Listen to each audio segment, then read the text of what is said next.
আসলে আমাদের আজকে খুব মিস করতেছি, অনেস্টলি আজকে খুব মিস করতেছি সাকিব ভাইকে। প্রত্যেকটা প্লেয়ারকে আপনারা পলিটিক্সে নিয়ে আসুন, যেন প্রত্যেকটা প্লেয়ার বলে আমি হম বিসিবির সভাপতি, আমি হম বিসিবির সভাপতি। স্বাগত জানাচ্ছি ল্যাটিন বাংলায়। হতাশা, ক্ষোভ সব কিছুই বাংলাদেশের ক্রিকেটকে ঘিরে, তাও 15,000 কিলোমিটার দূরে ব্রাজিলে। যারা বাংলাদেশে বসে বাংলাদেশের ম্যাচ দেখেছেন তাদের কীরকম লাগছে সেটা তো বুঝতেই পারছি। এটাই কি প্রাপ্য ছিল এশিয়া কাপে এত বছরের অভিজ্ঞ একটা দলের?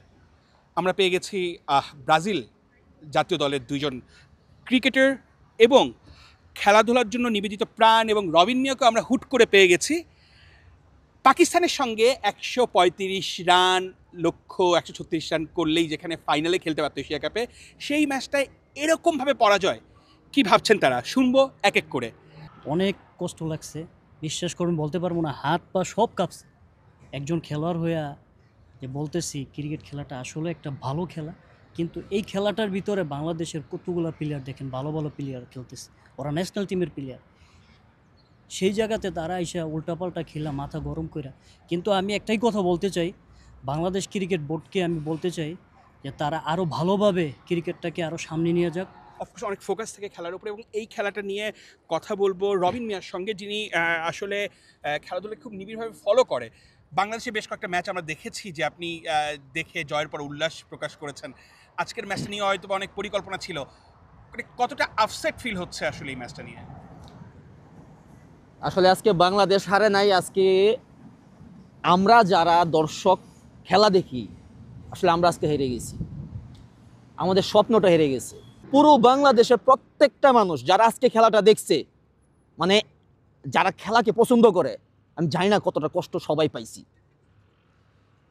কথায় আছে না, মনে হয় নিজের নিজের শরীর কামড়াইতে মনে করেন যে যেমন কষ্ট লাগে, যে মনে হয় কেউ মানে একেবারে হাত থেকে মনে হয় আমাদের ফাইনালটা চলে গেছে। শুধুমাত্র আমাদের ওই ম্যাচুরিটির অভাব, আমাদের ওই ধৈর্যের অভাব। আসলে আমাদের আজকে খুব মিস করতেছি, অনেস্টলি আজকে খুব মিস করতেছি সাকিব ভাইকে। আসলে আমাদের দরকার একজন বা দুইজন ম্যাচিউরড প্লেয়ার যারা প্রপার টাইমে ভালো একটা ডিসিশন নিতে পারে। অনেক ভালো, আপনারা এক কাজ করুন সবাই, মানে মুখ দিয়ে আজকে কীভাবে ভালো কথা বলতেছি ভাই এটাও জানি না।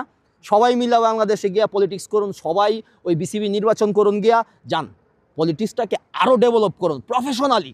প্রত্যেকটা প্লেয়ারকে আপনারা পলিটিক্সে নিয়ে আসুন, যেন প্রত্যেকটা প্লেয়ার বলে আমি হম বিসিবির সভাপতি, আমি হম বিসিবির সভাপতি।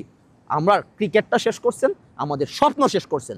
অবশ্যই অনেকটা রাগ, ক্ষোভ, কষ্ট যখন দেশের বাইরে থেকে প্রবাসী বাংলাদেশিরা বাংলাদেশের জয় উদযাপন করতে মুখিয়ে থাকে, তখন এরকম একটা হার কিন্তু সত্যি ভীষণভাবে কষ্ট দেয়।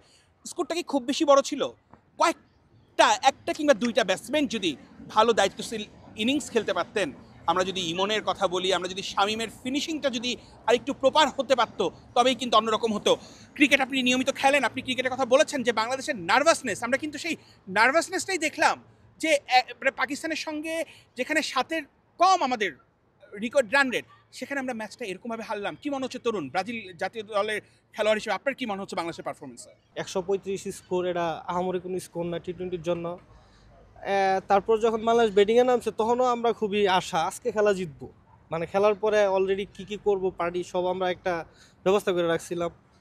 কিন্তু আনফর্চুনেটলি কোনো ব্যাটসম্যান ওইভাবে দাঁড়াইতে পারে নাই। ওপেনিং খুবই দুর্বল বাংলাদেশের, আর যতগুলো প্লেয়ার নামছে তারা কেউ দায়িত্ব নিতে পারে নাই। আর খেলায় অবশ্যই দায়িত্ব নিতে হবে। যখন সিনিয়র প্লেয়াররা আসিল, সাকিব ভাই, তামিম ভাই, তারপরে মাহমুদুল্লাহ রিয়াদ, মুশফিকুর রহিম ভাই, তারা যখন ছিল একটা দায়িত্ব নিতে পারতো। কিন্তু আমার মনে হয় বাংলাদেশ টিমের বর্তমানে আসলে ওইরকম দায়িত্বশীল কোনো গার্জিয়ান নাই, প্লেয়ারের উপরে কোনো ম্যাচুরিটি নাই, তাদের ম্যাচুরিটি লেভেল খুব ছোট। একটা প্লেয়ার আইসা যেখানে একটা সিঙ্গেল নিব ওইখানে 6 মারার চেষ্টা করে আর আউট হয়ে যায়, এভাবে তো আসলে খেলা চলে না। অবশ্যই এভাবে এই প্রতিবাদ যেন ক্রিকেট হতাশার গল্প তৈরি করে। এই ক্রিকেটের জনপ্রিয়তার কারণে কিন্তু বাংলাদেশের অনেক খেলাই পিছিয়ে পড়ে যায়। নেই স্পন্সর, নেই সেরকম উন্মাদনা, কিন্তু এই ক্রিকেটে কিন্তু বারবার হতাশ করছে আমাদের। যদি 2012 সালের এশিয়া কাপের কথা বলি, শেষ ওভারে আমরা যদি নিদাস ট্রফির কথা বলি, সেখানেও আমরা যদি চ্যাম্পিয়ন্স ট্রফির কথা বলি, প্রত্যেকটা বার কেন বাংলার ক্রিকেট প্রেমীদের এরকম হতাশার গল্প শুনতে হবে? কতদিন, বছরের পর বছর এরকমভাবে চলবে? তবে বাংলার মানুষের কিন্তু কথা বলার জন্য টপিক আছে। এশিয়া কাপ থেকে বাংলাদেশ আউট হয়েছে, তাতে কি? বিসিবি নির্বাচন আসছে, সেটা নিয়ে মেতে উঠুন। 3জন এক্স ক্যাপ্টেন লড়ছে সেই নির্বাচনে। তো আপাতত কিন্তু সেই উন্মাদনা, বাংলার মানুষকে বিসিবি নির্বাচন কি হবে, কি কোথায় যাবে, কোন কাউন্সিলর পাবে, সেগুলো নিয়ে গল্পের গসিপের অনেক কিছু আছে। ক্রিকেটটা না হয় টেবিলের বাইরে, মাঠের খেলা, মাঠেই থাক, কখনো হারবে কখনো জিতবে, কি যায় আছে তাতে।